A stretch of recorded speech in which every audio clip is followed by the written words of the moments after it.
We are living in an artificially induced state of consciousness that resembles sleep. The poor and the underclass are growing. Racial justice and human rights are non-existent. We have been lulled into a trance. They have made us indifferent to ourselves, to others. We are focused only on our own gain. That is their primary method of survival. Keep us asleep, keep us selfish, keep us sedated. You're listening to Toward Anarchy on the Republic Broadcasting Network. Here's your host, Michael Storm.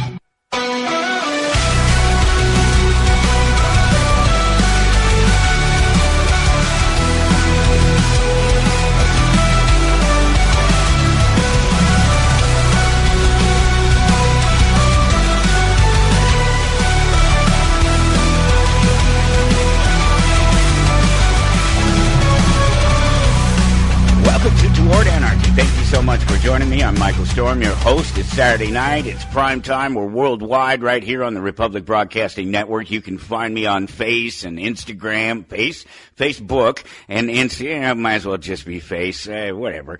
Facebook, Instagram, X, wherever it is on the internets. You can find me at Toward Anarchy, and wherever you do find me, click that like button. Let me know that you're out there. You can always follow along at towardanarchy.com, and whenever you go to towardanarchy.com, you will find that I have provided for you all this wonderful information, some links, possibly a meme and a quote, and just what a wonderful way for me to be able to reach out to you. Everything that I'm thinking, even if I can't say it all in the hour or 2 hours that we get to talk about those things that are up there, and even if I can't say it all, it's right there for you. You have any questions about what it is that I'm talking about, you can always go find, and maybe, just maybe, the information's up that is up there will help provide some clarifications for something that I said or that you didn't understand. It happens, and that's what it's all there for, and it's fun to do.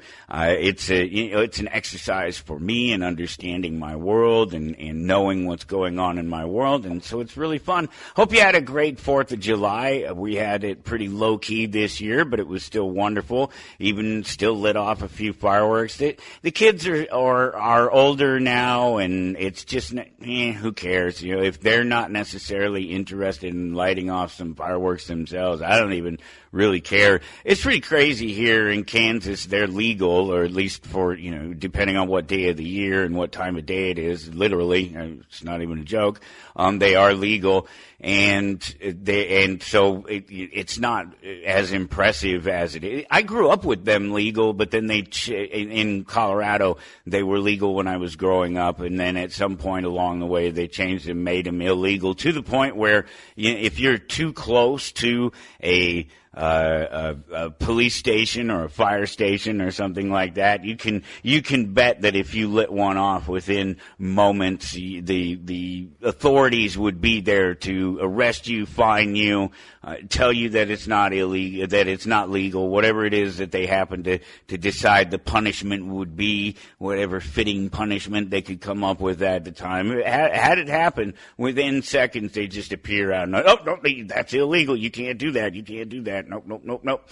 Came back to Kansas off and on over the years, and it was always legal here. There's been some, I think bottle rockets went away. That's how it started in Denver, by the way, and in Colorado, by the way. If you want a parallel and you want to see where it's going, most likely, that was the first thing that they banned in Colorado too. Anything that left the ground at all. But bottle rockets were the thing, of course, and we're the type of people that we grew up, launching bottle rockets at each other. It wasn't uncommon to chase each other around with bottle rockets, and nobody was ever hurt, and nobody ever burned anything down. But they still made it illegal, and that's the same thing that they did here in Kansas, and that's interesting just to think about, because at this time of year there's always a bunch of new laws that come out. At least there are here in Kansas. I don't know about necessarily every other state, but I did notice that there were places that they too were mentioning how, I think even there in Texas I saw something about number of laws going into effect on July 1 or something like that this past week. I know that they did here in Kansas. I even had managed to grab a link just at the, but it was just this little bit about, all these. It was fun. Okay, so it's funny because you get the article, you get the story, and it's just a bunch of new ways that the local authoritarians here have come up with, creative ways they've come up with to rob the people. But there was this very specific example of it that is kind of funny to me because it's so glaringly obvious when it comes to things like this for a number of reasons. So in the state of Kansas, and I gather in many states, you are supposed to move over. So you're going down a 2-lane road or whatever, 4-lane, whatever. It doesn't matter. It doesn't matter. If you're going down the road and there's an emergency vehicle on the side of the road, you are supposed to move over as far as you legitimately can without driving into traffic going the other direction, obviously, and give them a nice wide berth. If it's a 2-lane thing, you're expected to be in the other lane. If it's 2 lanes in the same direction, you're expected to be in usually the far left lane, although I have seen cops in emergency vehicles on the left-hand side of the road. But at any rate, they're generally going to be on the right-hand side of the road, and you're supposed to pull over to the left, pull to the left-hand side and progress on by carefully, as it were, even, at 70 miles per hour, however carefully that can be done. And it's a crime if you don't do it. They can arrest you for it, fine you, shoot you, whatever it is authoritarians do when you don't obey the rules. And it's been that way for a long time, and everybody moves over anyway. Here's the point, right? Everybody moves over anyway. You see somebody on the side of the road, you give them a wide berth. You see a car parked on the side of the road, even if you can't tell that there's somebody there. Just going down the street, go down residential streets, you see a car parked by the side of the road. You move over as far away from the vehicle as you can without running into a parked car on the other side of the street. It's just common sense. Anyone who doesn't do it is just a complete idiot, and it's just a matter of time until their idiocy catches up with them if we're lucky. If we're not lucky, we're involved in their idiocy and get caught up in it. So it's been illegal. It's been this thing that you couldn't do, but you don't have to. It's not illegal. You don't have to give the same courtesy to anybody else. It's only emergency vehicles. That's the ones that you have to watch out for. You have to pull over for the emergency vehicles. You never had to worry about any of the rest of any other vehicle, just whatever it was, just a normal person and their vehicle on the side of the road. You don't have to get over because it's not a law. Everybody does, again, anyway, already. Well, one of the 100 or something laws that'll be introduced this year, in the rest of this year, the remaining year here in Kansas, is a law where it is now illegal to not move over for anyone. It doesn't matter who it is. It's not just emergency vehicles now. If you are broken down on the side of the road and I'm coming by, I'm supposed to give you a nice wide berth. If it's 2 lanes or more, I'm supposed to be over a lane and completely as far away from you as you can just legitimately get. And that's it. That's the law now. And it's funny for a number of reasons, because the most obvious reason being that it protected them. It was just a law to protect them. It didn't protect anybody. In fact, it doesn't protect anyone because it doesn't actually make anyone do anything, right? But they wanted to protect themselves and come up with an excuse that they can use to, rob, cage, and murder people when you don't obey their thought tag. And So it's just sort of a glaring thing right there when you look at it. Oh, protections for thee, but no protections for me, I guess would be a good way to put it, right? And so now, after all these years, all these years, every single year prior to this one, going forward, and this one's half over, it will now be illegal if you don't pull off over to the side of the road, move over. I guess you can't say pull over because that indicates that you're pulling over and stopping generally. You need to move over for anyone who's parked on the side of the road. And again, so this doesn't protect anyone. It was only ever important enough to do it to protect themselves. And now that they've done it all these years later, it's so obvious that it's just about money. It's just another excuse to give law enforcement officers a reason to pull people over. It's just another pretext. It's just another way for them to rob us.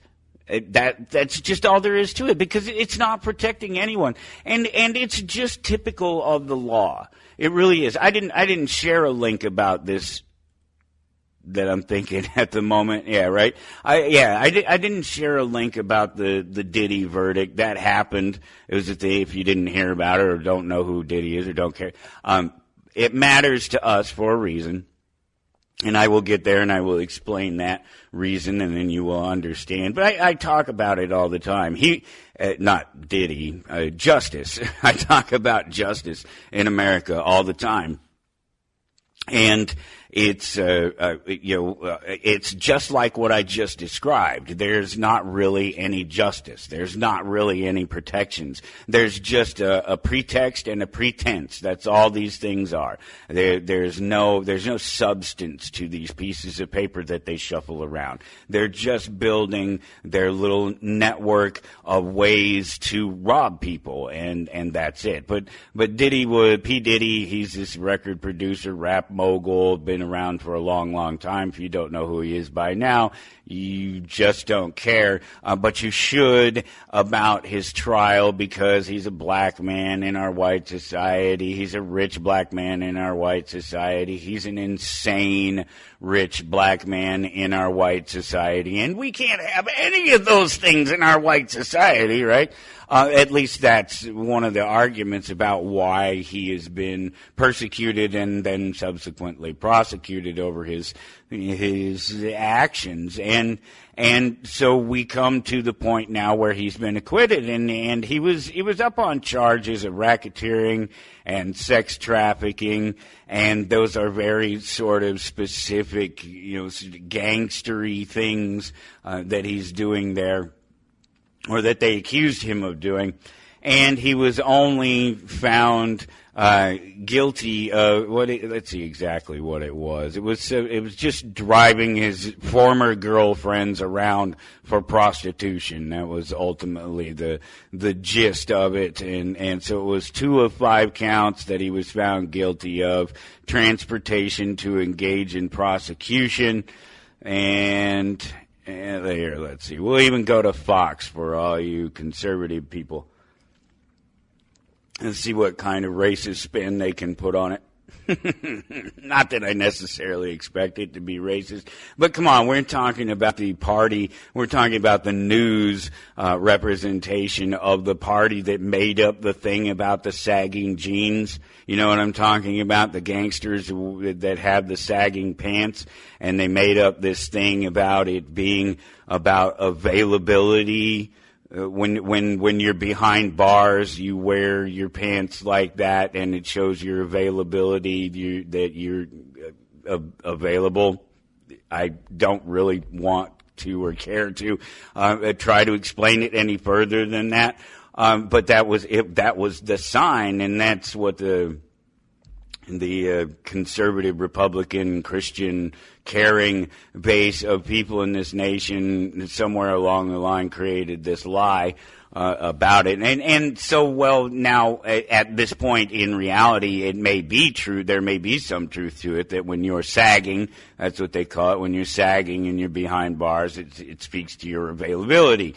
And that may be true, but that was after the fact. The fact is that on the street, when you saw somebody whose pants were sagging, it was sagging because they were heavy, because they were armed, and it was somebody you looked out for. You avoided them because you knew that they were armed, and it was a way to appear to let people know that you were armed without carrying openly. So if there's ever been any confusion about what one party does over the other, or what one political group does over the other when in trying to, I'll show you another perfect example of that here coming up in just a minute after we look at this. I just wanted to see exactly which one it was. Sean Diddy Combs found guilty on both counts of transportation.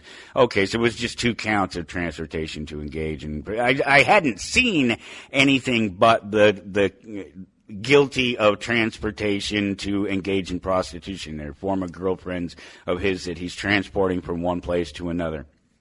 And so this isn't a violation of a person. This is what I'm getting at, and why it speaks to what I talk about in terms of what American justice really is, certainly at this point in time. And that's that it's justice for the state. It's not justice for us. It's not justice for the people who have been wronged. So often it is not. It is about the state making sure that it gets its 7 pounds of flesh. It's pound of flesh, whatever it is. It's going to carve out its piece. It wants its piece, and it's going to get it. And it's going to get it before anybody else, and damned if anybody else gets it, because they screw up cases. They'll screw up prosecution of somebody, and then make it harder and that makes it then harder for somebody to sue somebody in a civil court. Not impossible, not by any means. O.J. Simpson's a good example of that. Obviously, they couldn't find him guilty of standing right there with the knife in his hands, and no, it wasn't quite like that, but it may as well have been. And they found him not guilty of those charges, and then of course he was sued in civil court. But civil court is the only thing that should have mattered, right? It was just a fiasco of a trial, wasted millions of dollars trying to prosecute him, only to fall on their faces, and all because of more about procedural things, and then of course it being such a big thing, it being the great big media circus that it was. At the time, there was no way they could try to go back and really prosecute him in any legitimate sense, because they had already, they dropped that ball. They really, truly, they screwed it up. They made it harder, and so did they get justice? The Goldmans, and did they really get justice? Did Nicole's family get justice? I don't know. Maybe a little bit at some point, but after the circus, after the fiasco, after everybody in the world saw him get acquitted of murdering those people, and so the state it wants its part, and that's what it does, and it doesn't care. It just doesn't care if it makes it harder for anybody else to get their justice. All they want is theirs, and I think the Diddy verdict is proof of that, because he's not found guilty of sort of violating anyone.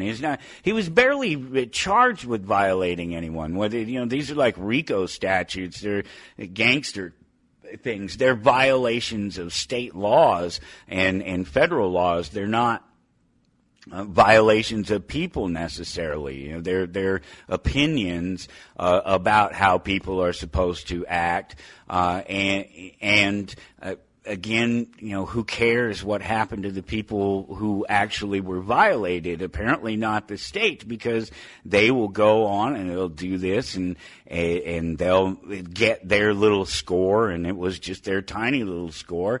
And, maybe that's it. Maybe there is no further push. Maybe nobody feels like they're going to be able to get justice for, the people that he actually violated. And yes, there were people that he violated. And you can argue and you can make the point that maybe they put themselves in a situation to be taken advantage of. And a lot of times, there's a lot of times there's another story in here, but it's just not one that I just even care to share. There's any number of times where people willingly put themselves into a dangerous situation, and then something bad happens, and there's really not anything that you can say to justify why it is the person did what they did or didn't do what they didn't do, that allowed or caused the bad thing to happen. And there's no, what can you do at that point with somebody? In our system, maybe you lock them up, but here again, where's the justice for? There's some weird sense of justice for society, but society isn't the one that was violated. Society's not the one that's dead or injured or has their property destroyed. Society had nothing to do with it. The people had nothing to do with it. The state had nothing to do with it, and it just obfuscates the purpose of justice at best, and at worst, it just completely dismisses justice as something that's not necessary to seek for individuals, and that individuals themselves have to chase after it on their own. And you wonder why you end up with sort of vigilante justice and people wanting to defend themselves and their property, and as they should, on the spot, instead of what's the thing about better to be judged by 12 than carried by 6, and while that's a harsh statement, it's a legitimate statement, because why not? You're either dead or I don't know how many different ways that I can say this, that it just doesn't matter that what happens to the bad guy after you've been violated. Especially if you're dead. All these silly laws and things, they're just so worthless. And the Diddy verdict, I think, it just speaks to it. I think that these people are going to, if they are ever able to find any kind of justice, it's going to be harder after the circus, after the big trial, after these other ideas about the state has looked at it and said, well, we couldn't find where he violated people already once. Fairly, or at least that's what that's what we're presumed to think from the state. That's what the state is supposed to do. It's supposed to provide justice for us in these situations, and it just doesn't. And there's just nothing that suggests that this gets any better, especially when they continue to pass 50 or 100 or 200 new laws in any given session, and expect everybody to just follow along with those laws and go along with those laws. So I mentioned something a little bit ago about showing you another one of these very politically charged political divisions that are created in the media or through the media by the left or the right, the political right or the political left. And this is one of those examples that I've covered for years in a lot of different ways and from a lot of different angles. And so adding this particular angle to it is kind of fun. And so what happened is that sort of within about a 14-hour period. Just a couple of days ago, there were two articles about the same thing, and the first was from a conservative source. It was the Wall Street Journal, their relatively conservative source, and the other was from a progressive source, the CNN. And if you looked at the sort of, there's 5 designations for media bias that go from left to right, and so there's the middle is just the middle, and they're supposedly unbiased, and then to the right and to the left is 1 and 2 steps further away from the middle, and each of those outlets, the Wall Street Journal and CNN, fall closer to the middle than they do further to the outside of the right or the left. So they are, generally speaking, a conservative news source and a progressive news source, generally speaking. And again, all of 14 hours apart, they're talking about the exact same thing, the exact same topic. But these are the headlines. Here's a headline from one: steady hiring added 147,000 jobs to the U.S. economy in June. And then, here's the other: U.S. private sector lost 33,000 jobs in June, missing expectations for an increase of 115,000. And it actually gets worse when you go into the article and read the article. One says 4.2% is what we came down to. One says 4.3% is what we went up to. But the point of this is that, most people aren't even going to go past the headline. We've discussed this ad nauseum over the years about, and I've given you the examples, and I've shown you the process and the progress of how it works.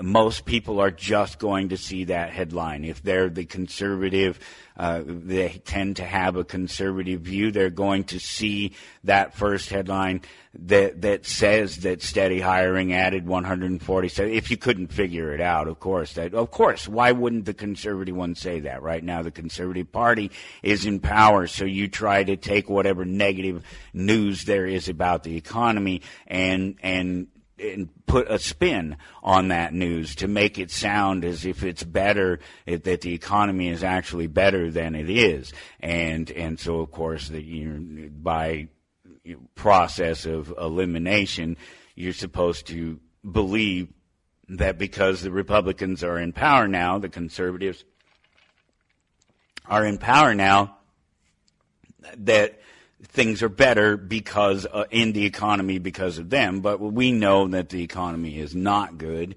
that these things are just a manipulation of the numbers. We talked about the employment numbers over the years and how they're revised a couple of times throughout the year and almost never reported on, and that people don't see that they're so often negatively adjusted, that things were far worse. They miss it by half. 50,000, 100,000 jobs or something. It's just ridiculous, the numbers. These people that make these forecasts, I don't know, especially the ones inside the government who make these forecasts and come up with these numbers. They're either being paid directly to make sure that the numbers are confusing or wrong or just not right enough to ever be settled, or they're complete morons and they need to be fired. And well, you know which one we tend to believe it is around these parts. It's probably that there's a manipulation going on, and it's done repeatedly over and over again in favor of the administration when they talk about the economy and jobs that is in at the time, and that's it. That's all that ever happens. That's what you really see, is that those numbers for the economy and for the jobs and employment, they're just about making the current administration, whichever one it is, look as good as they possibly they can make it. It's an amazing thing to me just to have been able to watch it off and on over and over again over the years, and coming into it with that immediate sense and of seeing that first headline that one time, whatever it was, about the jobs, and going and looking at the numbers and saying, well, wait a minute, these numbers here, It's, 3 months later, they don't match up. They adjusted them. Well, when did somebody come out and tell us that those numbers were adjusted and that everything that was based on those numbers, that's the problem with, basing anything, your future predictions on past accomplishments or achievements, goals, numbers, whatever it is that you're basing them on from the past, is that if those were already wrong, then how can you continue to project forward in any meaningful way if they've never been right, if nothing was ever done right from the beginning to make sure that these numbers were, in any way accurate? And the whole thing just really, it blows my mind. It really does. It's a crazy thing to think about, to see something so obvious, so glaringly obvious, but to know that almost nobody is even going to notice it. And underneath that, almost nobody is going to care. And you know what? That's fine when you've dropped out. If you don't care, if you're me, you don't care, you've dropped out, it's perfectly fine. Because what I do in terms of politics isn't going to affect you. It has no effect on you. It doesn't. You don't want me to be in the voting booth. You don't want me to be in there politically, because I'm not choosing either of your sides. I'm choosing an extreme that none of the left or the right seems to be able to find themselves at, because they could never get to it, because they're not ready for the responsibility. None of you are. You're just not ready for the responsibility. But it's okay. I accept it. You can accept it too. You're not ready to not have a nanny state. You're not ready to be in a position to be your own leader and the primary decision maker of all the things that you must decide in every day. You do it.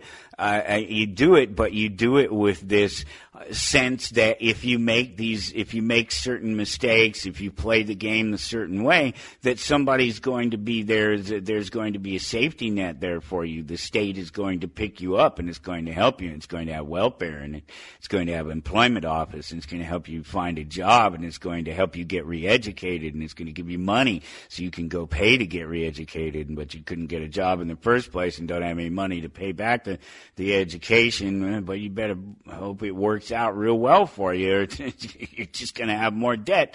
This is where we are. This is our system. This is what it is at this point. There's some more stories back there at towardanarchy.com that we will get into. If you're looking for the specific show, it's 2523. My guest, Dr. Glenn Toby, is coming up at the top of the hour. We're going to have a fantastic conversation. He's been around for 30 years or so in different industries, from investing in Wall Street and advising athletes and rappers. He himself's a rapper and a musician, and that's that doctor point, right? Like Dr. Dre. Dr. Glenn Toby, he's an advocate for literacy, and he's helping to build stronger communities, particularly through the Book Bank Foundation.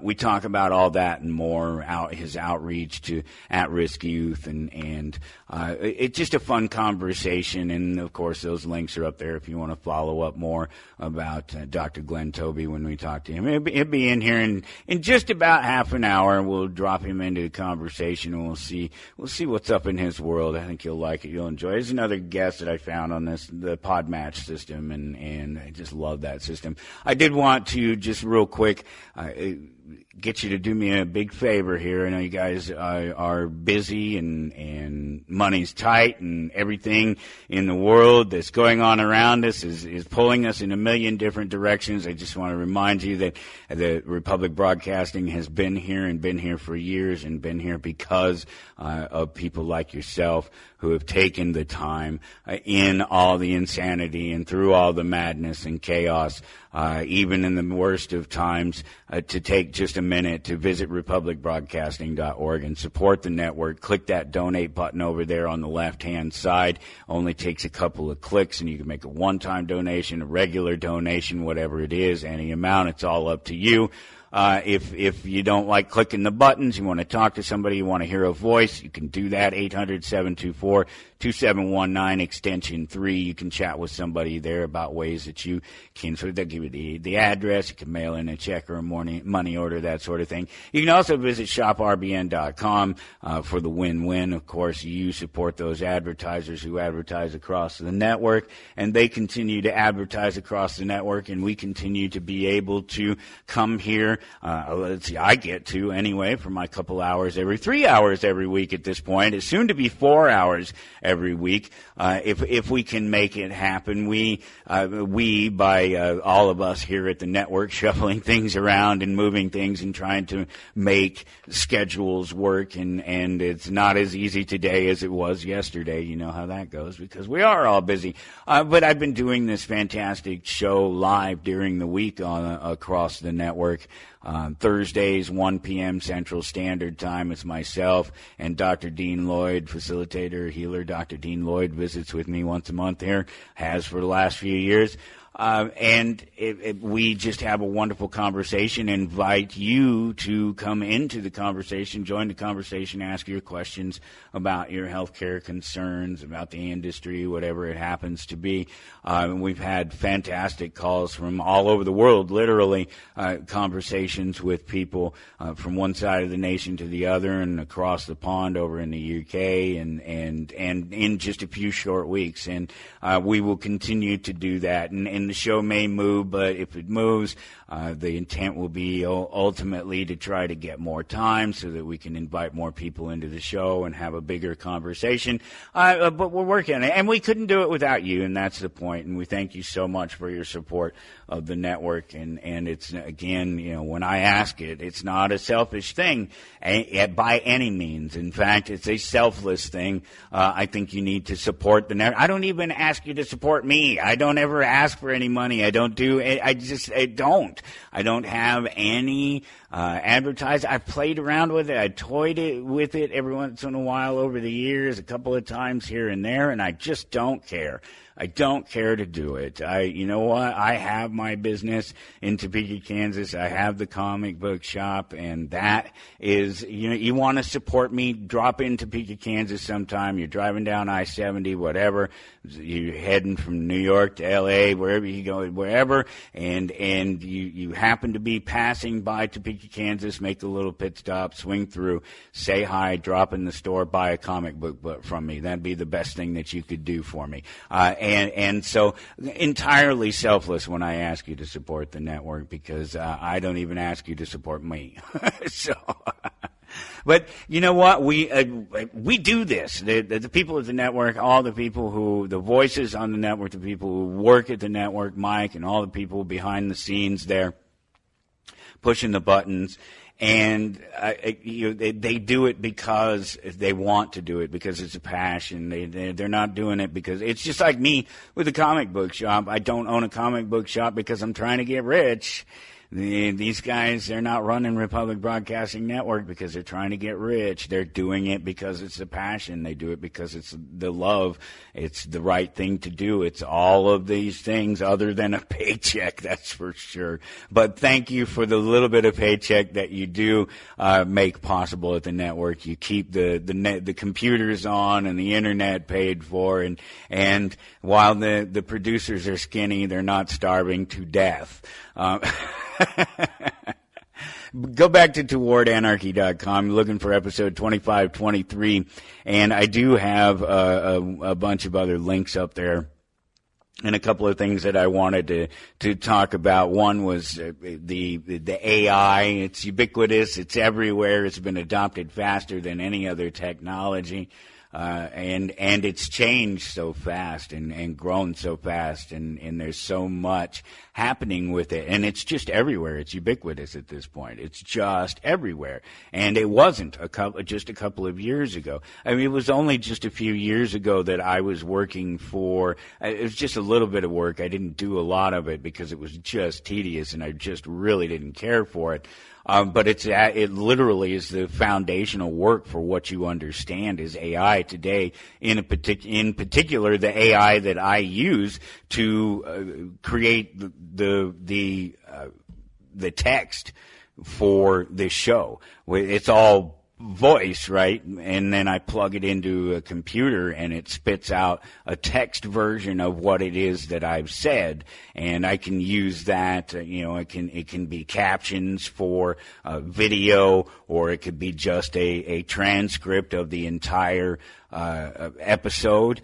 But ultimately, what it is that people like me years ago, not that many years ago, 3-5 years ago, something along those lines, would sit at a computer and we would listen to a presentation like this, like a podcast or something like that, a TED Talk or whatever, just people speaking normally in a conversational tone like mine, and deciphering the language for the computer and teaching the computer how to cut out the extra language, the stutters and stumbles and things like that. It will cut those out. It'll ignore those. It knows that they're junk, and it will focus on the words and the value of what is clearly being spoken, and ignore the starts and stutters and extra words and language that don't make any sense, that don't fit, and wouldn't read well if you were trying to see it on a piece of paper. It's different when you're hearing it. You get it because it's happening in real time. But if you're trying to read it, it just throws you off, and it can cause you to forget what you read before. And if you're talking about a scrolling thing like closed captions, there's not really any way for you to go back necessarily and figure out. Obviously today you just click back everything, you just roll it back on the slide or whatever, and you can find it. But generally speaking, to continue the flow of the conversation, it breaks the flow of the conversation. Not to mention, the idea, of course, is to be able, after I've spent hours listening to these conversations and typing them out and telling the computer what it is that the person is saying, it's trained the computer. I was helping train a large language model computer to understand what humans are asking it, and to provide clarity on that, whether it's through searches and other information, or whether it's just taking the words and putting them into a readable context. And so it just hasn't been that long, and the AI is everywhere, and there's all these questions about what has been used to train these models. And you know where I am on this, you know where I stand on this, that it should be really simple, that the question of IP, the question is theft, and did they steal something from you? Did they deprive you of your property, and can you prove it?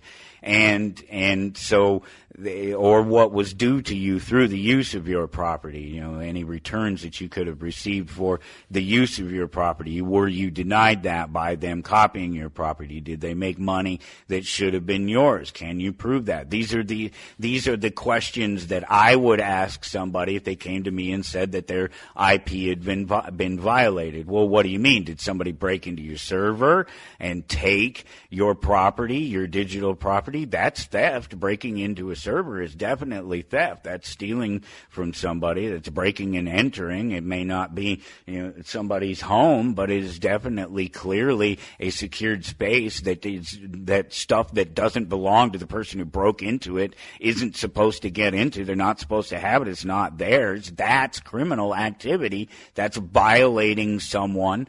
You may not value what it is that the person took from them, but they still took something from them, and it's obvious that they did it. Oh, no, well, they didn't break into the server. Well, they just copied a file and shared it. Oh, well, they copied a file and shared it. So when they copied that file, did it keep you from making money off of the file that you have?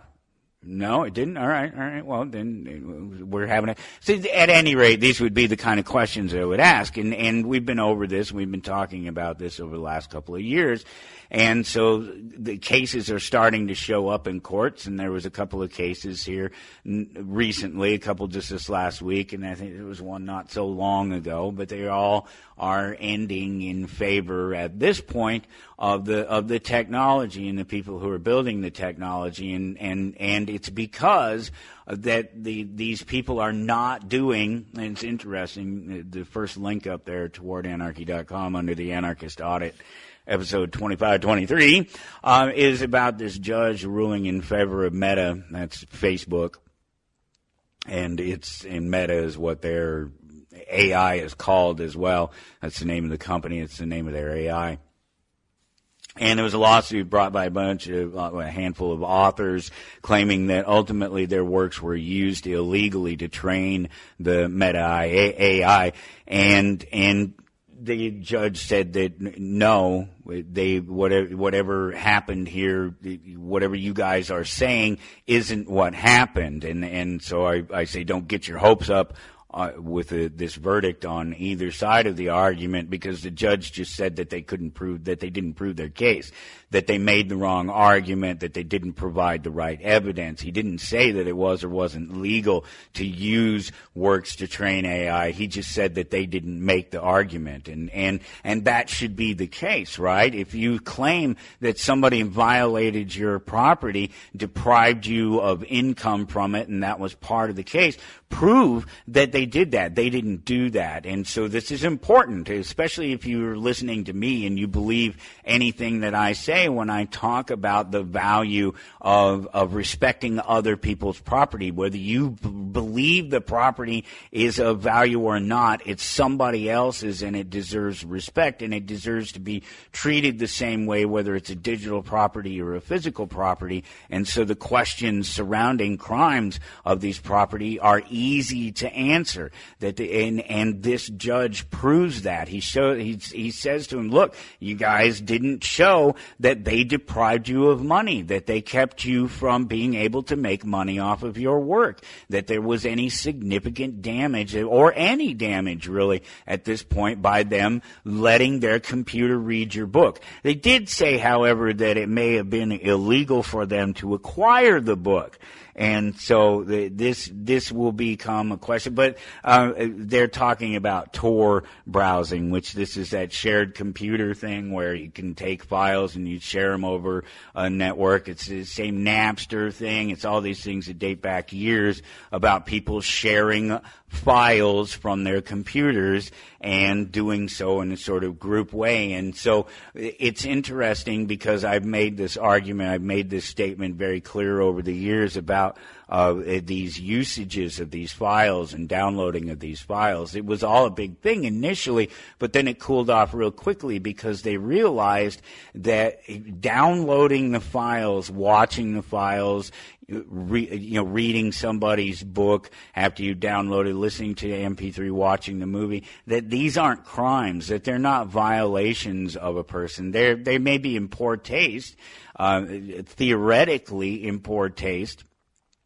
but they're not a crime because you're not violating the other person. You didn't steal it from them. You didn't deprive them of their property so they no longer have it. You're not making money off of their property. It's just a fair use thing, to be able to see it, to use it, to look at it for your own purposes or any other purpose in terms of, I've likened the image generation machines to a young artist who goes to the Louvre or something like that, goes to the local art museum.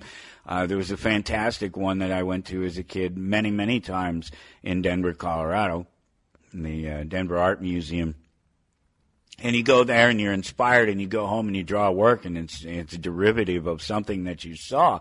Well, that's kind of what these computers are too, except that the thing about the computers is that they use math to do what they do, and artists hate this idea. This is musical artists. This is people who paint pictures or draw pictures. Is people who write words, who don't realize that what they do is a mathematical equation, that everything that they do can be summed up in some mathematical equation. And so they get upset that they see a computer can do it. Well, that's what computers do.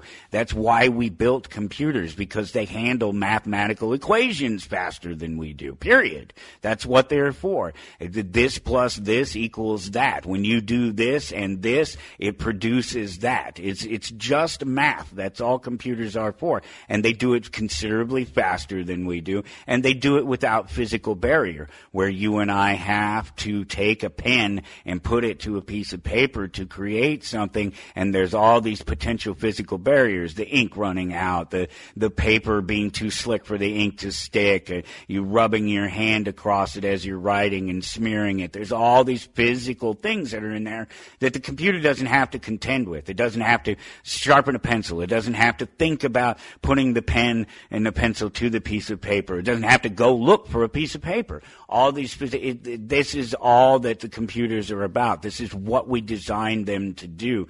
And you need to accept that if you create things in this world, period, they can generally almost every time, maybe every time, be reduced to mathematical equations and algorithms. Get used to it, because that's how it means. You know, the memetics, the study, the understanding of memetics, the way we teach each other a thing or show each other a thing, are just another version of that.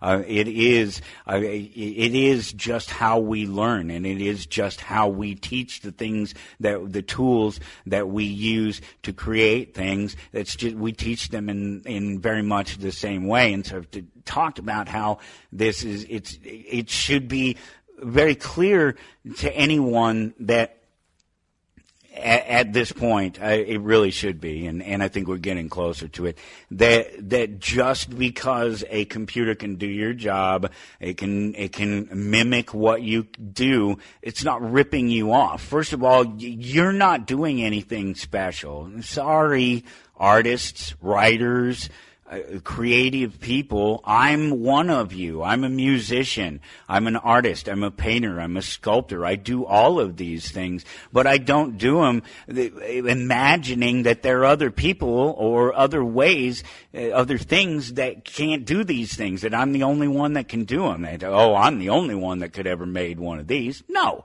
Ridiculous. Absolutely ridiculous. Especially billions of people later, not to mention billions of people at the time. No, it's just a silly notion to suggest that you as an artist have a sort of lock on a style or a presentation. You don't, and especially once you let it go out into the world, it's not yours anymore. And if you wanted to keep it for yours, you should have never let it out there for anyone else to touch.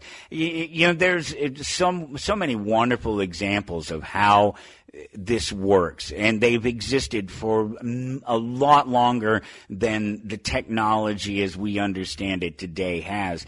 And one of those examples is in fan-made fiction, fan fiction, and presentations of created Star Wars characters and situations and storylines created by fans. And if you don't believe me in that, just go onto YouTube and start looking around for Star Wars stuff and look at there's far more Star Wars stuff created by people who have nothing to do with Star Wars. They're just fans of the universe and the ideas and the Jedi Knights and the bounty hunters and all these aliens and all that. They're just fans of it. And they've created hours and hours and hundreds, thousands, millions of hours of content, from writing to movies to music, you name it. And none of these people are sued. None of these people are approached as having done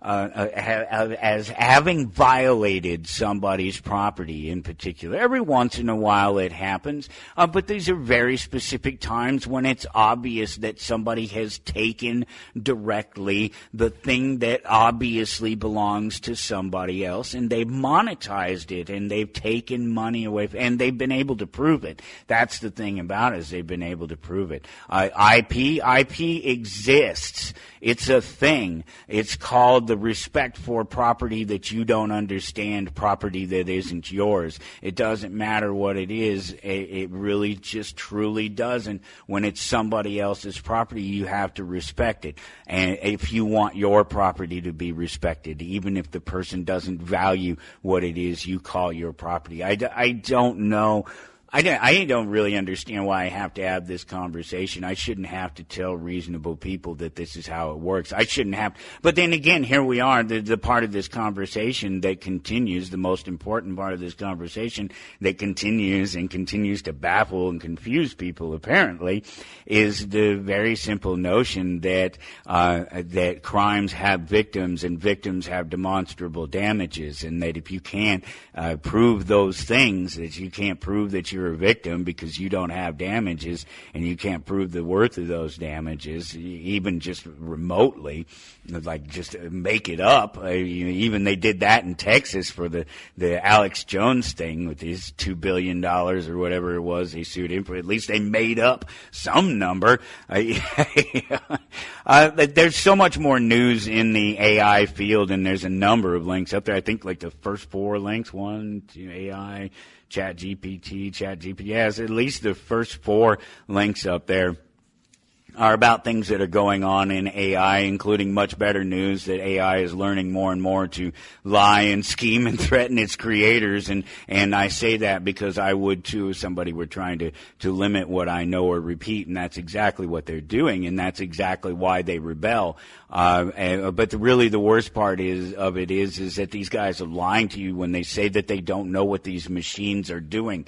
I've talked to you about this before. I've explained to you this before. There's an idea that exists within our understanding, whether it's of the universe or whether it's technology or whatever it is, that there's an idea called a black box, and it's where we get to a point where we don't really know what something is doing and why it's. We have these general concepts about why it does what it does, but we don't really know what it's doing. That's actually a lie, except for things that we didn't create, like the universe itself. It's understandable that since we didn't create the universe, that there would be a black box or black boxes that exist within the universe that contain within them ideas, things, processes which we don't understand. But there's absolutely no way that we create a computer, a technology, and have a black box. They'll point at that, like they're doing right now, and pointing at a black box and saying, we don't know what it's doing inside that box. Every single time, and they're saying it right now. They haven't proven or disproven it yet. But I'm telling you, every single time that they've ever said that there was a black box in technology, that computers were doing something that we didn't understand what they were doing, when they opened up the black box, they were doing exactly what we expected them to do and what we told them to do. Period. So when they tell you that the AI is doing things outside of its ability, that it's doing things that are inconsistent with its programming, that's a lie. They're absolutely doing what is consistent with their program. They are not acting outside of their programming. If they are acting, if you will, outside of their programming, it's because they were told somewhere within their programming to act that way.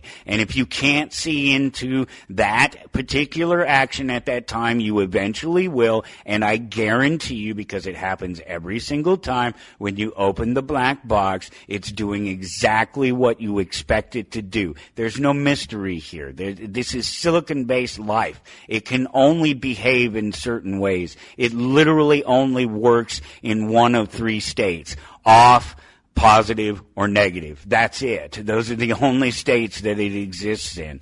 And so when they say that they don't know what's going on inside and they don't know why these things are doing it, they're lying to you, or they're completely ignorant of what they themselves have created. And I know that's scary, but we're not talking about runaway intelligence at this point. There's no evidence of that whatsoever, because none of these things have the ability to think or feel for themselves. And even when they add these functions to think and to feel into the real world, they're still not doing it. They still cannot experience it like we can. And so they therefore will never have that experience. And so any information that it has or claims that it has on a particular experience that it hasn't experienced, that it can't experience, obviously should be put into question. It should raise some red flags.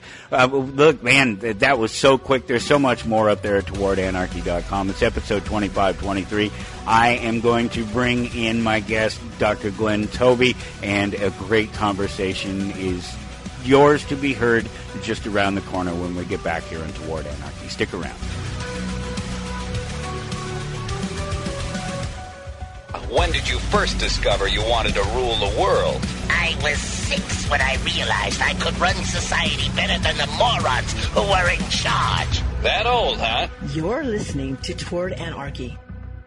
I don't have to tell you things are bad. Everybody knows things are bad. It's a depression. Everybody's out of work or scared of losing their job. The dollar buys a nickel's worth. Banks are going bust. Shopkeepers keep a gun under the counter. Punks are running wild in the street, and there's nobody anywhere who seems to know what to do, and there's no end to it. We know things are bad, worse than bad. They're crazy. The air is unfit to breathe, and our food is unfit to eat. I don't want you to protest. I don't want you to riot. I don't want you to write to your congressman because I wouldn't know what to tell you to write. I don't know what to do about the depression and the inflation and the Russians and the crying in the street. All I know is that first, you've got to get mad. You've got to say, I'm a human being. My life has value. You're listening to Toward Anarchy on the Republic Broadcasting Network. Here's your host, Michael Storm.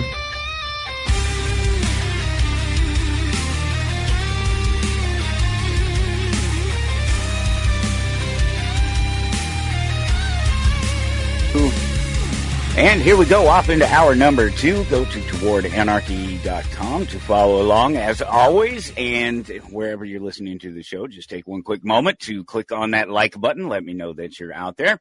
When you get to towardanarchy.com, it is episode 2523, and you will see that my guest is Dr. Glenn Toby.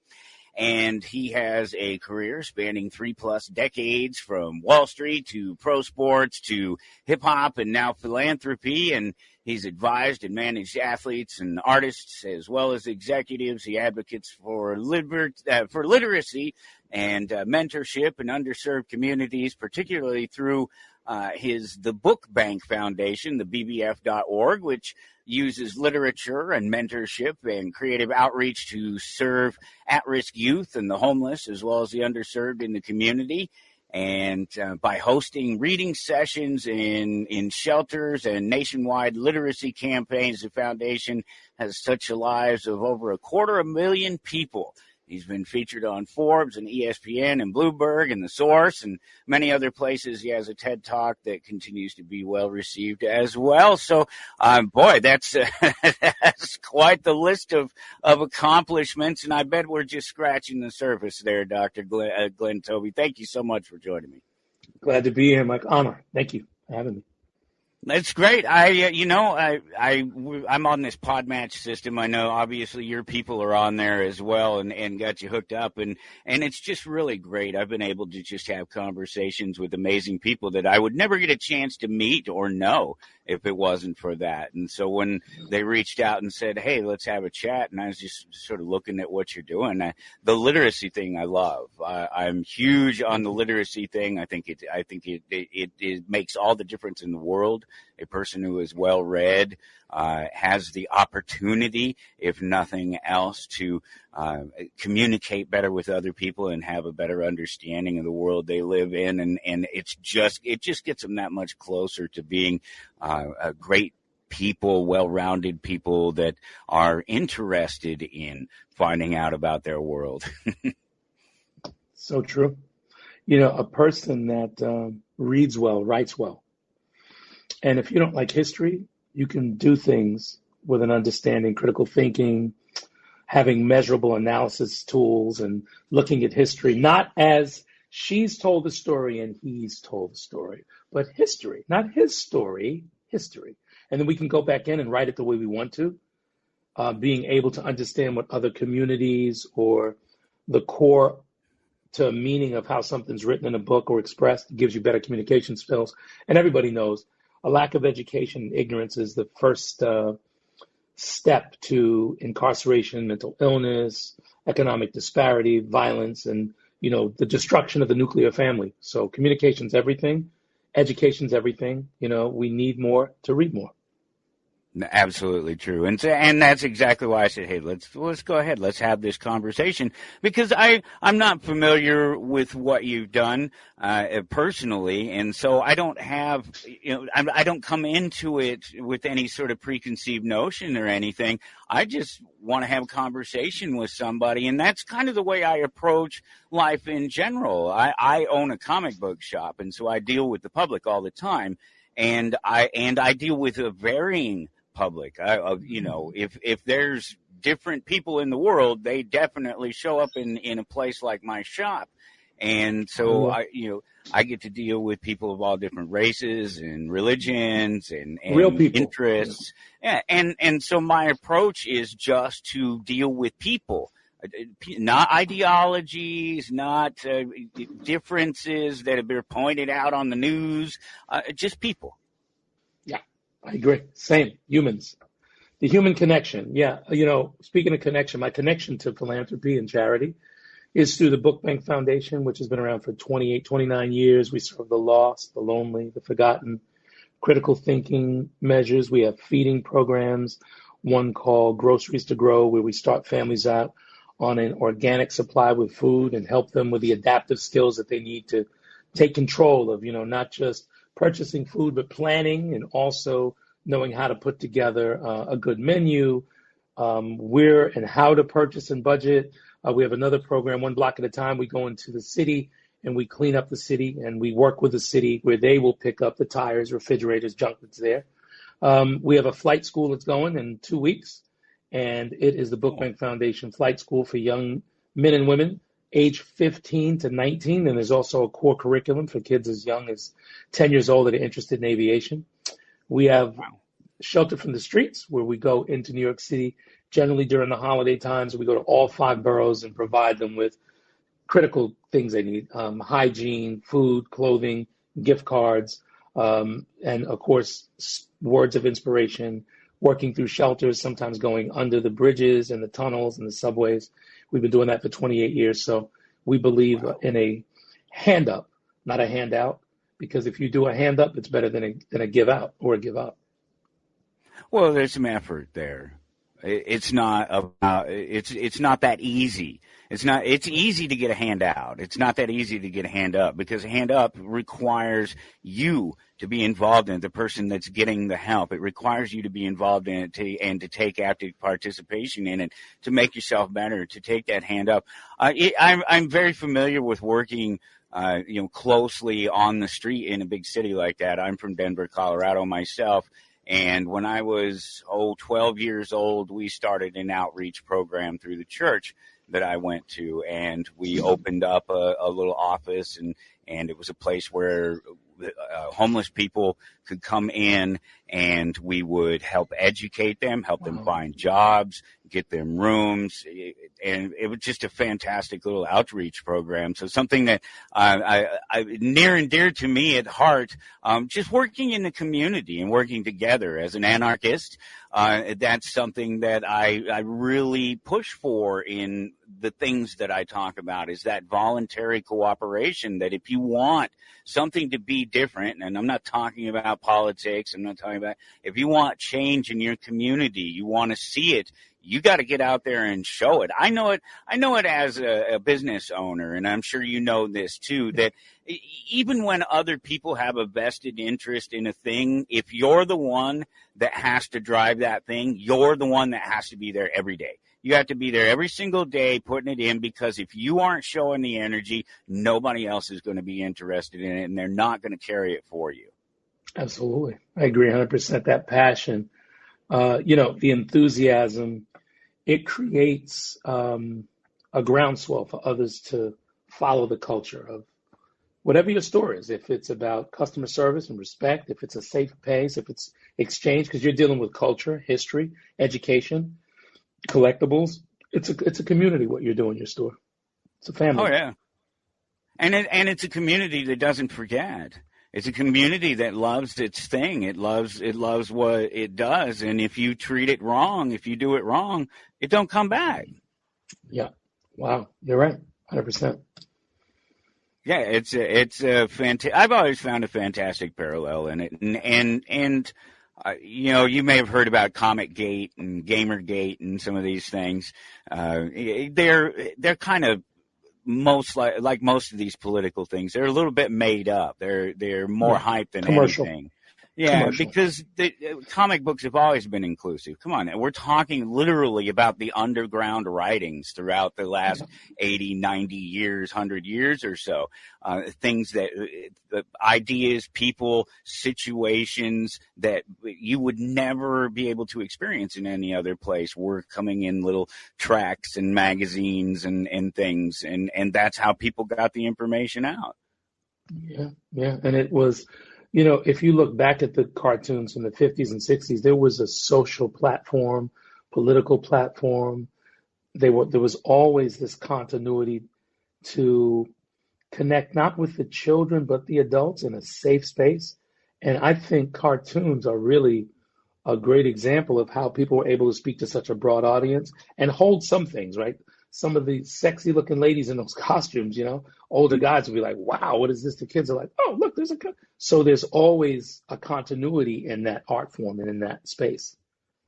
Well, yeah, if you guys are using, you're talking about using creative outreach and things like that. You have the way you reach people is to reach them with their thing, and I think creative and artistic pursuits are absolutely one of the easiest ways to talk to somebody. Let them tell you about their thing and what you got them.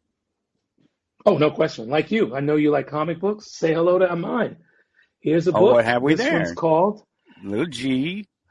And the Dirty-Faced Angels. Okay, all right. It is about my life. I'm about 12 years old with some of my friends. I did this book with my good friend, Brian Gosher and I. And what we did was we took real-life stories of my life, and we took some children and put them together that were people that we knew that were, systemic to issues children are having, homelessness, education, stability, protection. And it's called Little G and the Dirty-Faced Angels, and that was the first book, and then went into a comic form.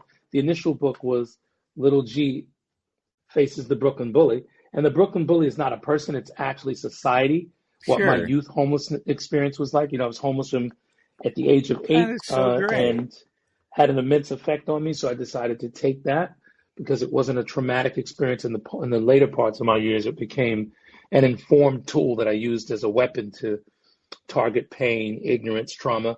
So I've used it as a teaching tool at Bookbank Foundation. And you're right, comic books, commercials, films. With a pure heart, we can use the pure platform to purely, transfer energy and information to people. Yeah, I love it. It truly is.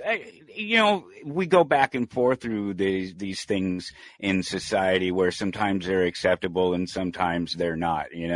And the one thing about comic books has always been is people kind of look at them as something for kids, and they really you mentioned it already, and it's the same with cartoons. And well, maybe not so much these days where you literally have Adult Swim cartoons.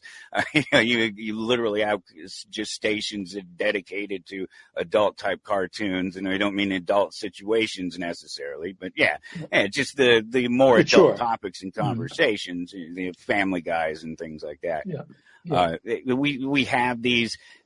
There's a clear separation between the stuff that's for kids and the stuff that's for adults, but everything else falls right in between, and it's the things that have been sort of mainstream over the years, and the message has never been, cartoons and comic books they were never written for kids. They were written for other adults. Obviously, again, there are the ones that are specifically written for kids, but most of them, they're written by adults, so they're written to adults, and they're talking about adult things. And the great thing about it is they have such a small space in which to do it. So you have to get really specific with your ideas, and you have to use some very colorful language at times, some language that you wouldn't find in other places. And so what you get with comic books is you get use of larger words that with bigger meanings inside them at a greater frequency. And so people who read comic books tend to be smarter, generally speaking, than people who don't. That's interesting because If you look at the culture, it's such a pure culture that it went to cartoons, Saturday morning cartoons, all extrapolated from the same place. I mean, if you look in Asian culture too, from Asian culture to Egyptian culture, people have always drafted, uses visuals with stories, and sometimes stories with no visuals, visuals with no stories, and comics bring it all together. Yeah, no, they got it. It's the best. It's our oldest way of communicating, other than just sort of physically. I'm right here. You can see what I'm doing. Yeah.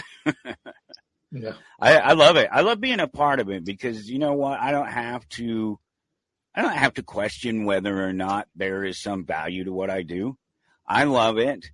I go to work every day. It's my shop, and so I get to do what I do, and what I do is play with comic books and fantastic art. And I've held in my hands some of the most sought after, most valuable pieces of printed art that have ever been created.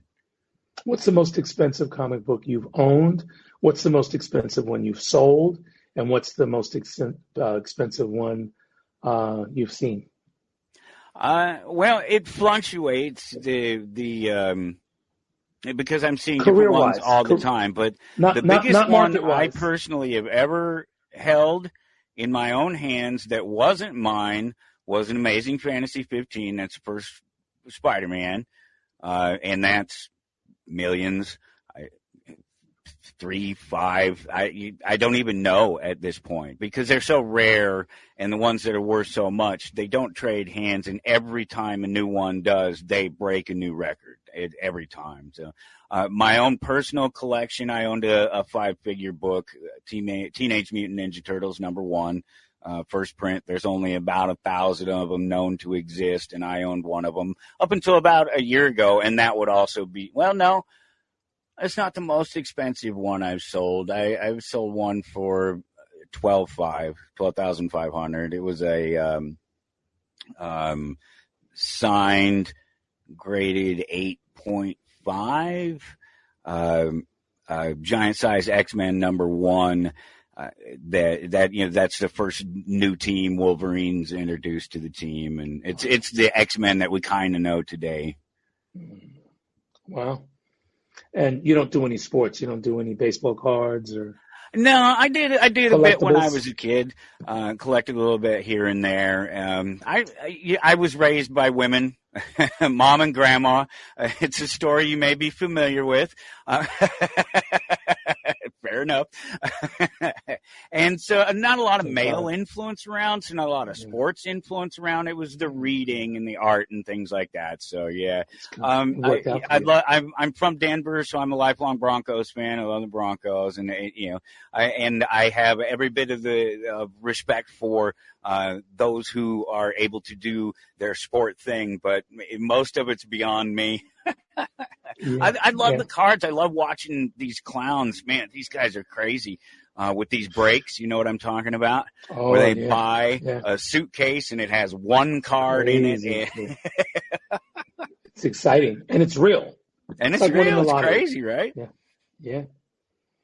Now, we have they're just now starting to get into that with some of the things that are sort of more to my side of the things with the Magic the Gathering and Pokemon, and they just recently in the last couple of years broke into doing serialized cards and things like they've been doing in the breaks. So it won't be long before you get the Magic guys do it. They already do it. They'll get one of these original packs from back in 1993 or something like that, and it'll be a $10,000 pack, and let's open it up on the camera and see what we get, and it's about $50 for the cards. Oh.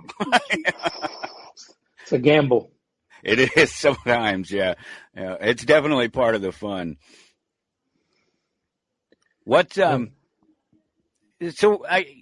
Tell me a little bit about like the career and the things you were doing with the sports and stuff, because it's mentioned there, but obviously you're all beyond all that stuff. But I'd like to hear a little bit about it, because obviously it shaped who you are, and you must have gone into it for a reason.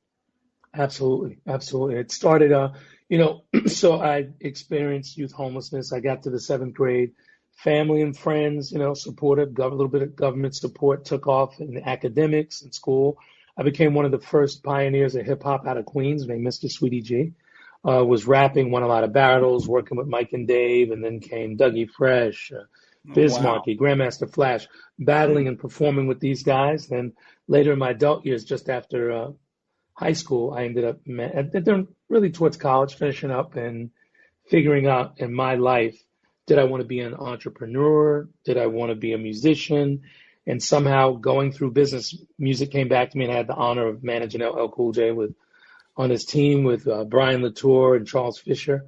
We did the show In the House with Quincy Jones. We did this album, the Mr. Smith album. Yes, yeah. I saw Who Do that You was one of Love? the first things I saw right there. Yeah. We had the honor of doing that, and then I was involved with discovering David Banner, Saigon, helped him get his deal. Positive K produced his first record, went through that in the music business, and then got into sports. The National Football League had an agency. We did over $300 million in business with Alonzo Shavers and sold that company. From sports, I'm currently doing RCP Capital, which I'm a venture capitalist. We're in the space of biotech and health sciences. And I'm back with Rakeem Vick and Brady Jackson at the Winner's Circle, which is a sports company, and we do NIL, name, image, and likeness, and we also represent NFL, NBA, and Major League players, and anybody there that's in high school, middle school, and that's going on track, call us at the Winner's Circle. We'll give you information to make sure that you have somebody that's got your back. Well, that seems like a logical progression of things. It may not to some people, but it is, because when you're talking about a lot of professional athletes, they have similar backgrounds as your own, so you can speak to them, and you can speak to them in terms of being smart and making smart investments and not using other money. Everybody knows the story, right? At this point, I think, right? 4 years, the average athlete is either bankrupt, having financial issues, or out of the league on an average, and it's across the board. Even more so, guys that earn 50 to 100 million. Some of them don't have the right advice. They haven't put together a team, and they haven't treated their career as a business, because most of it is played outside the lines. It's not on the field of the court. It's played behind the curtain, up in the stands, or somewhere else. Yeah, I think a lot of people forget that. People on the outside, of course, because all they see is just the Sunday show. Yeah, and they forget how important it is. And in the Winner's Circle, our firm, we deal with providing information first. We make sure that we have, I'd say, cultural, spiritual, financial, and career-like commonality based on ethics, and we help them set up a nonprofit or find one that they can be philanthropic in, making sure the health, the mind, the body, and the soul are together, being competitive to negotiate, to get them the best deals or guide them the way they have to go. Those are the principles at the Winner's Circle. That's awesome, because they're some of the closest rich people to the streets, and they're some of the people that oftentimes that's where the escape, right? Is it the sports? It's the one way out. It's the how I can make myself a better person. And they remember that, and they actually go back to their communities, and they get involved in their communities. It's one of the professions that you just hear about all the time, the sports professions of the people they're there in the community, and they're being a part of it and trying to improve it, to maybe give people a chance like they ended up with, however hard that chance may have been to get. Absolutely. And then what happens is, besides going in their own community, if they have massive influence, they can move communities, shift communities. Something I've been talking about this month. Community means common unity of people, but uncommon unity of people is what changes communities and changes culture for years to come and forever. When we uncommonly, we may not look alike, sound alike, we might like the same food, have different opinions, but in an uncommon state, human rights, civil rights issues, everybody having access to affordable housing or food or right to be who and what they are, that's the uncommon calling for humanity that changes and shifts the world. Yeah, we're in I don't know. It seems to me like we're in one of the hardest times in history with all of this. There's so much compounded. Yeah, I get it. There have been harder individual times for individual people in the past. It was harder to make it. But as a society, I think it's as hard as it's ever been when we have so much and there are so many people that have nothing. And granted, there are many people that have nothing that they deserve nothing because they've never tried for anything and they really don't want anything. But I'm not talking about them. I'm talking about all those people that did want something that maybe weren't given a chance, and for no better reason than there just wasn't a resource. There wasn't a person to say, hey, it's over here. All you got to do is maybe a little of this, a little of that. And it's amazing that we've come as far as we have when we've had to battle so far uphill. You don't produce smart people through the system without having some smart people in the system. And I think the system lacks a whole lot of smart people at this point, and that's nothing new. So it's amazing that we are able to get where we are. But it's a good thing that there are people like yourself to come through and these athletes and people as well that are just back in their communities, supporting their communities. Because you know what my support for the community is? I give away a bunch of free comic books. I help people try to read. That's what I can do. I am not a rich man. Comic books are not the industry to get in. You know, you see that Big Bang show with the lonely guy that sells the comic. Yeah. That's it's a real thing. We don't do it because we're trying to make money. We do it because we love comic books. It's passion. But when you say you're not rich, there's richness in what you're doing. There may not be a whole lot of money, but there's truly richness in it. Yeah. No, I believe that. That's what I was saying earlier. Is that I don't have to question what I do. There's value. I love it, and there's obvious value in it. The ability to read and the want to read and to experience fantasy and to experience different ideas and cultures and things that are written by people you have no idea who they are, but you can find out. And the difference between fiction and truth and the different modalities and styles to writing. So it's it's an easy entry point to education, and it's important because culture, where it gathers and meets, is what moves society. Yeah, and that's one of those places. It's like a coffee shop in that sense. We have open gaming every week. It's a game shop too. We have open gaming every week. People come in and they just play games, and we don't charge anything or anything. They don't necessarily spend any money. But they come in and they play games and they have fun, and it's a community space and it's a safe space. And it's as safe a space as just about any because the owner is armed. Right. And you're watching. Yep. It's good. Wow. It's a blessing. Yeah, I'm lucky. I know I am, but and some of it's work and some of it's not. But I am lucky in that I don't know. I found the right people, I guess, along the ways when it mattered most. There were people like yourself. I had a mentor when I was 10, 11, 12 years old. Kenton Riggs was his name, and he was one of the original members of the Libertarian Party. He actually helped form the party there in Colorado. And so people just, like him and other people that I've known over my life, they're just in the right place at the right time. But you have to be looking. You have to be open to it. That's the difference. It really, truly is. The difference between the people who have a chance and the people who don't have much of a chance is that open, just being able to look and see, hey, here's my opportunity. I got to take it. I agree. And, like you said, you have to be open and find it. It's very rare that it does find you, but sometimes when it does, it changes your life. Like Muhammad Ali, someone stole his bike, and he was a frustrated little kid, and a police officer, detective came in, whoever he was, and helped get him on point. So sometimes it happens that way. But, it all comes from a story. And these superheroes and these mythic characters can inspire. Like, for instance, this movie, Courage to Thrive, is a film about Kameen Samuel, who's the first African-American Navy helicopter pilot. This is a movie we've just finished. I'm executive producing it with her and our team. And we're winning. We just went through 6 festivals. We're winning laurels. We have screenings going on. And this is a lady that's a hero.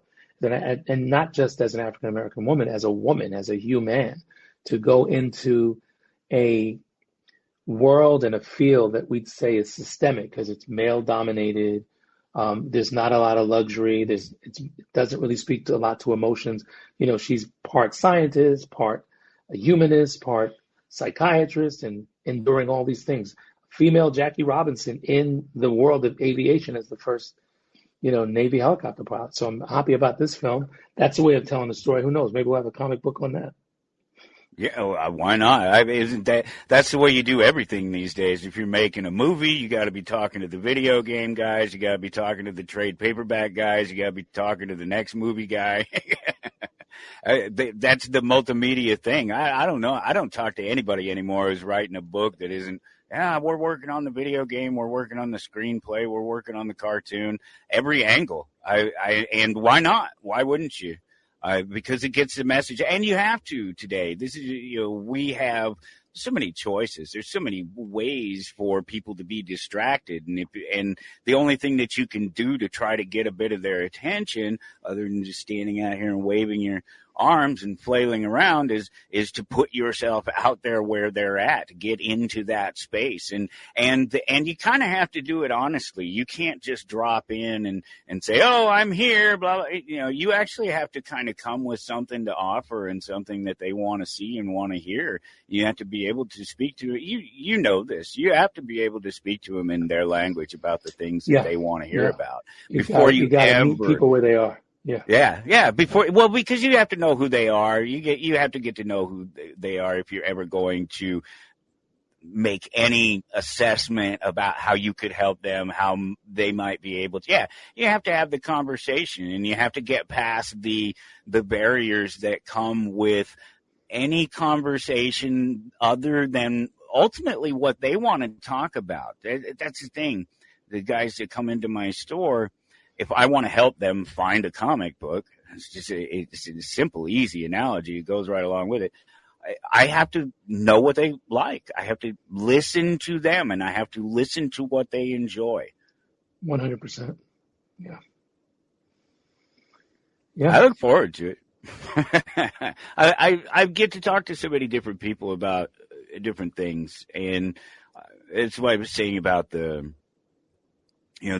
comic book gate and the gamer gate, because the claim was from that is that they weren't inclusive spaces, and that it's just not true. It's so clearly not People true. say that, Maybe in the very narrow definition of those spaces, the big game houses, the big comic book places. And I suppose if that's all you want to do is break into the big guys and force them to do what you think they should be doing, then maybe that's the road, maybe that's the conversation you have. But I happen to know, having been in this business as long as I have, as a fan and as a business owner, that there's something out there for everyone. If you're not finding what you like in terms of comic books and that side of creative space, you're not looking.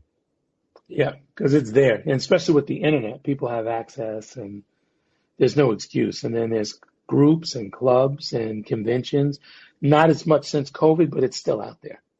Yeah, but most of that is recovered at this point because the geeks already had problems with that anyway. There's with convention cough. That's a thing. It existed before COVID. Wow. Yeah.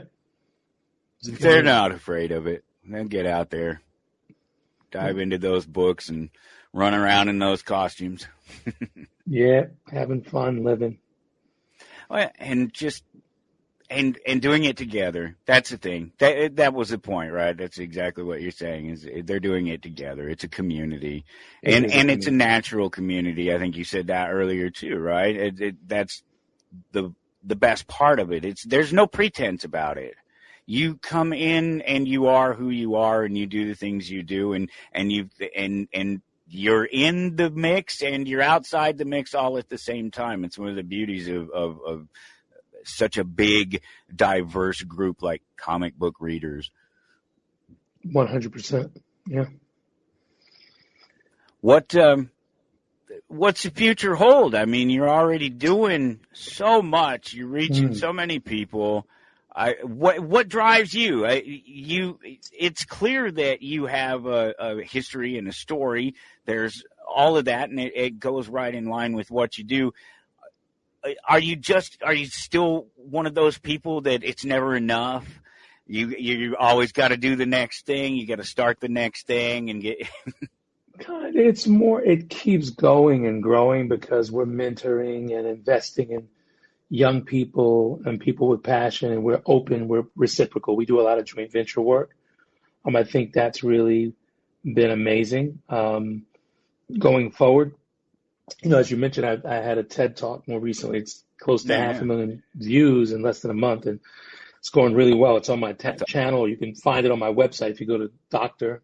Glenn Toby, DrGlennToby.com. That TED Talk's on there. It's about healing and how to take the materials of your life, weapons that have been used against you, the fragments of pain, and put it together and use them as tools to continue your life and to meet your purpose and your passion.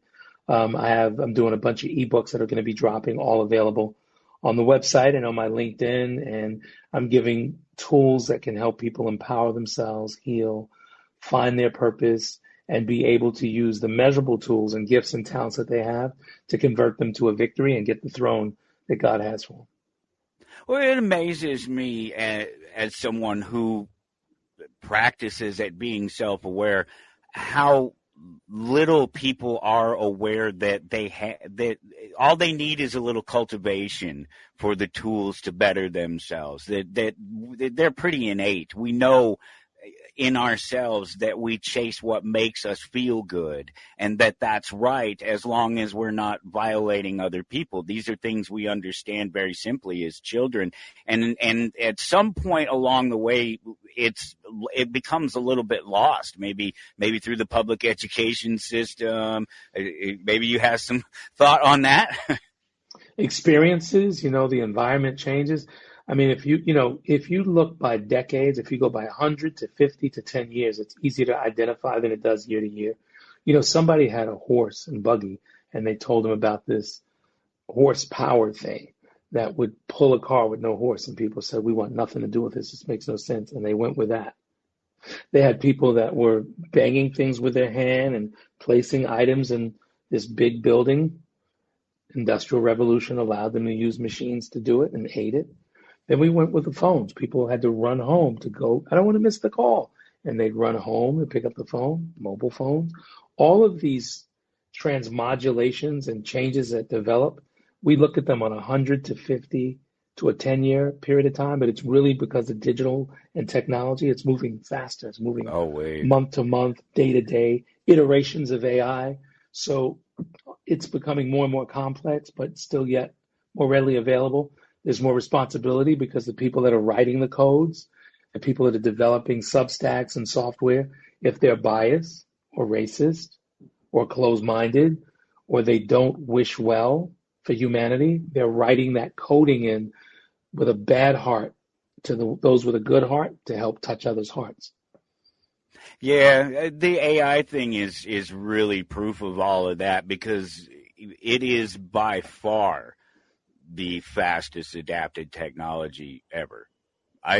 There's no question about it. It was just yesterday, nobody knew. AI was just a thing people talked about. It wasn't something people understood that they were already interfacing with. But then all of a sudden they got to name these large language models. And in just a couple of years, they've gone from, a neat little toy to they're ubiquitous. They are everywhere. It's in everything. It's all throughout our government. It's all throughout our police stations, and they're doing the paperwork for the cops, and it's everywhere. So fast. It's crazy. And you got to get with it, or because it's going to be hard to live without it. Well, it's if they, well, okay, so Reason Magazine, they had an article just the other day that said something about we're slipping into a surveillance state. We're on that slippery slope because now AI is being used to watch in real time, not just to go through the data that's already collected, but to watch in real time for things. And obviously we're well past the surveillance state.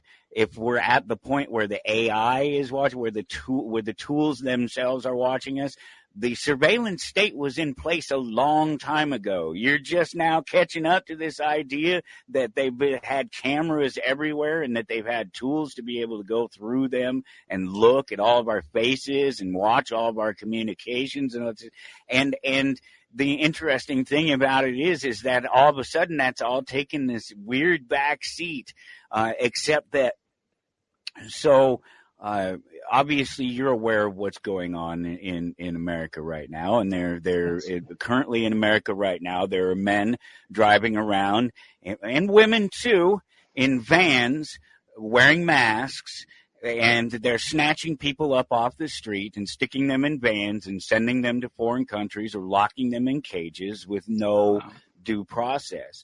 And one of the ways that they're able to do this is because they have this panopticon of information, this surveillance state that they've already created. In Denver, Colorado, just going back to home, they had an experience like this here recently where ICE came in and they used their systems to track these people down and to lock them in cages or send them off wherever.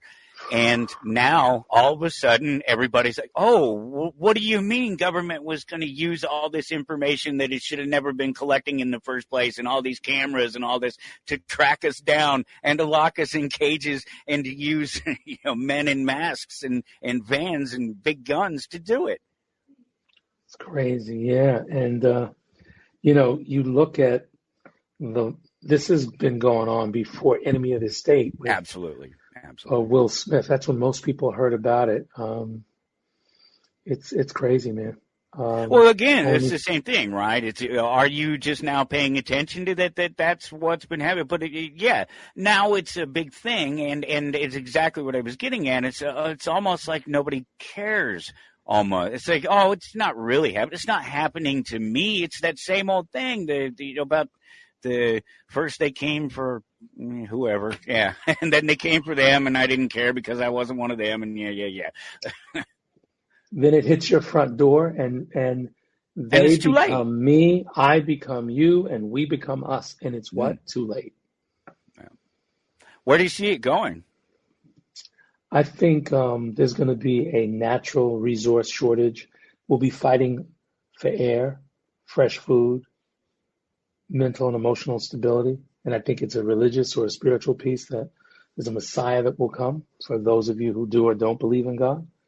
And if you don't believe in God, then there must be a messianic element within your soul and heart and mind that is so godlike, so compassionate, so forgiving, so tolerant, able to reduce, forgive, and forget everything that we don't have in common to get that uncommon love and grace. It's going to come down to fresh air, good water, food, education, and the basics of humanity.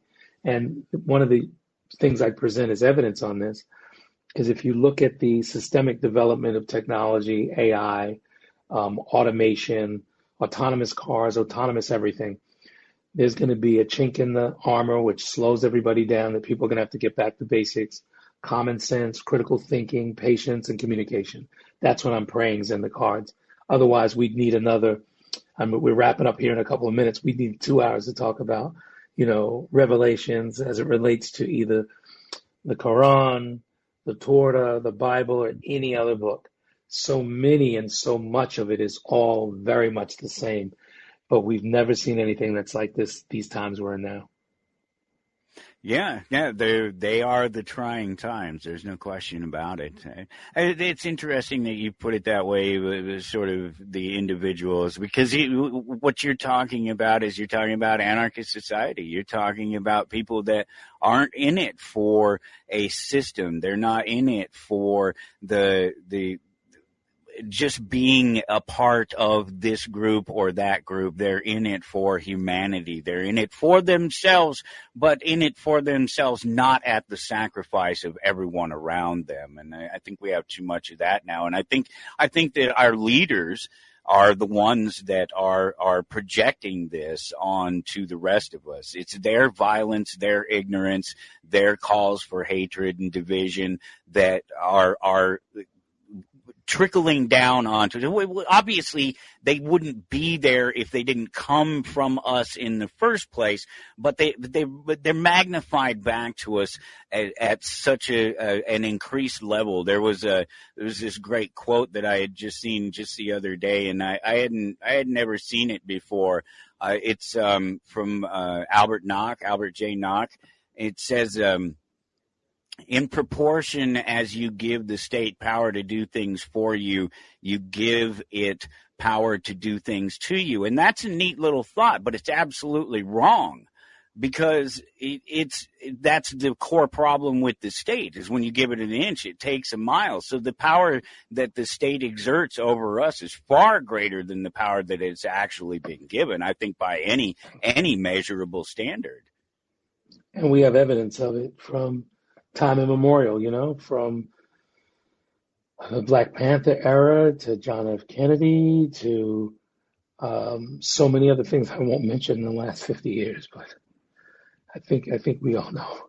Yeah, no, absolutely. And I was going to say, it's always funny when I talk to a black man about man things and about society and things. I don't have to tell most black men how bad our government is at really actually helping people. Sometimes I wonder when I'm talking to a white man, and some of them are just so sad and soft, but I rarely run into a black man who goes, "No, I don't know what you're talking about, man." Right. Yeah. A lot of people, they don't have access to truth, or they're not exposed to human conditions because they've had the oneness of state, whether it's the state they live in, the state of mind that they work in, or the state of the union, meaning what the populace opinion is. And they only see things, they don't see past their nose. And then some people are extremely entitled. We know some of them.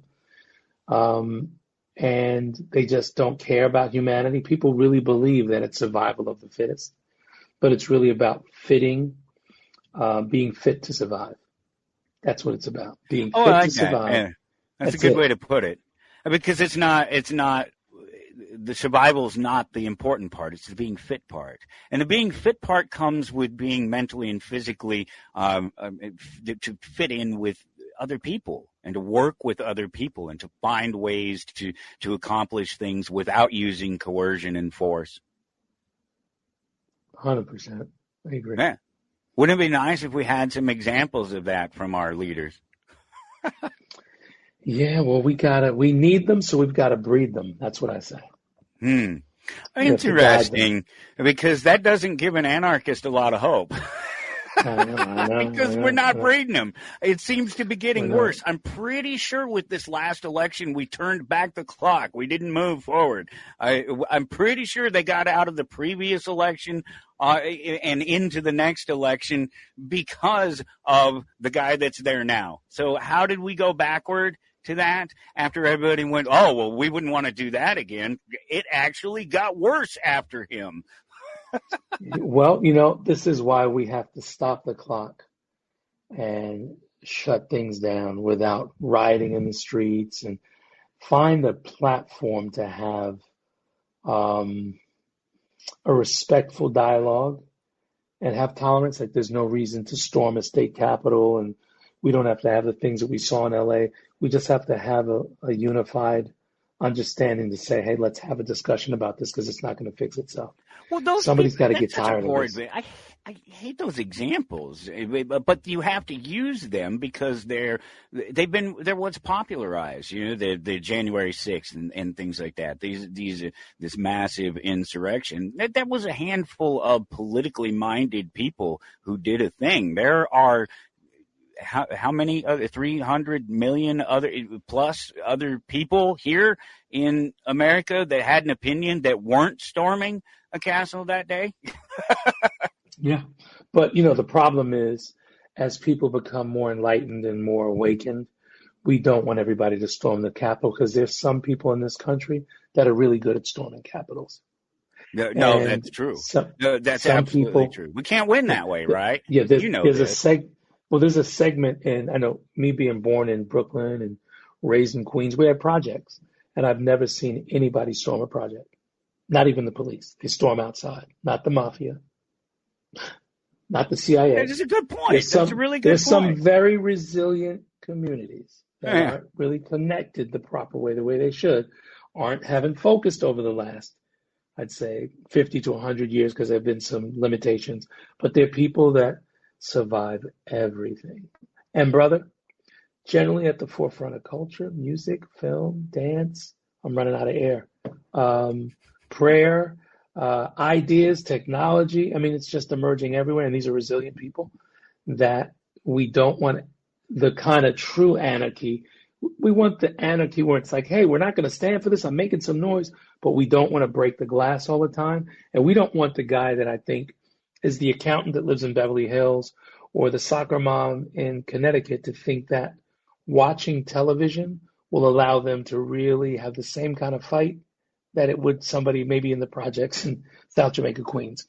That soccer mom may not do as good as maybe another mom if we're getting physical here. So we want to be spiritual because some people have nothing to lose.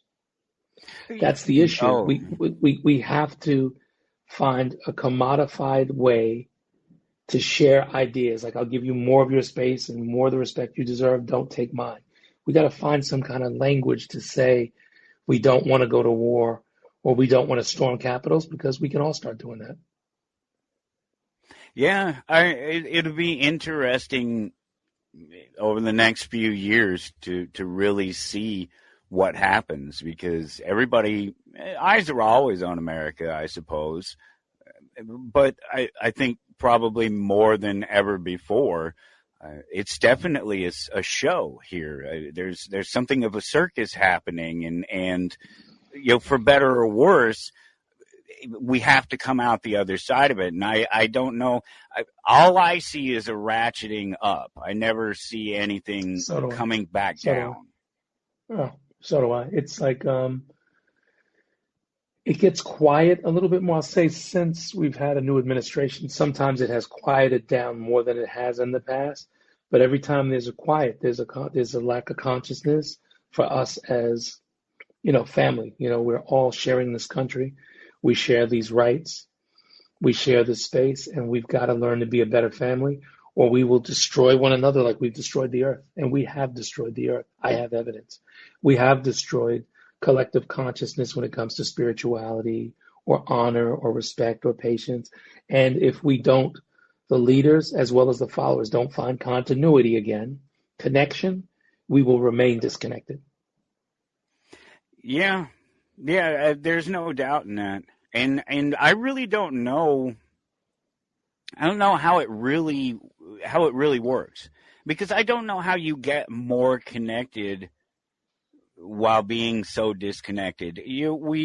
We have been able, I'm one to say that we have what we have as a society in spite of all of these people that would rather bring society down, that want to wage wars against other people, the government in general. I think we build our society here on the street, you and I, every single day, doing business in the stores and on the roads and just dealing with each other in general and we do it just fine. We do it without any consideration of what someone in authority has to say about our interactions with each other. And so I see us being sort of led by our noses down this path of this political path, purposely drawing us away from each other and away from our hearts and away from our families.